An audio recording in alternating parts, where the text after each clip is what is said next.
दरम्यान विधान परिषदेवर जाण्यासाठी उद्धव ठाकरेंनी एकनाथ शिंदे साहेबांशी संपर्क साधावा असं म्हणतात नरेश म्हस्के, शिंदेंच्या शिवसेनेचे खासदार।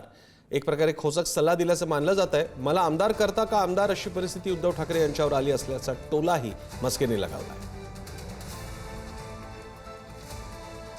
चर्चा करावी ना, एकनाथ शिंदे साहेबांकडे चर्चा करावी, आदित्य ठाकरे यांनी फोन करावा की आम्हाला पाठिंबा द्या, संजय राऊतांनी फोन करावा, आम्ही फोन तर करा, मग नंतर आम्ही ठरवू ना काय करायचं।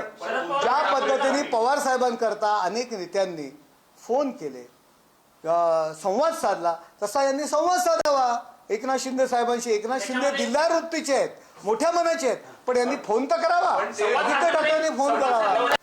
आपण काँग्रेसचे गुलाम झालेले आहात, बाळासाहेबांचा विचार आपण सोडलेला आहे आणि या गुलामगिरीमधून उद्धव बाळासाहेब ठाकरे आणि मंडळींना आपण संपवलेलं आहे। आपल्या कृतीमुळे ते संपलेले आहेत, आपल्या कृतीमुळे त्यांच्यावरती ही आज परिस्थिती आलेली आहे की त्यांना विधान परिषद, मला घर देता का घर, जे आपण नटसम्राटचा एकच पहिला कशा नटसम्राटमध्ये आहे ना, मला घर देता का घर, अशी परिस्थिती आज उद्धव ठाकरेंवरती आलेली आहे। मला विधान परिषदेवर आमदार करता का, मला विधान परिषदेवर आमदार करता का, अशी विनवणी करण्याची वेळ केवळ संजय राऊत या माणसामुळे उद्धव ठाकरे यांच्यावर आलेली आहे।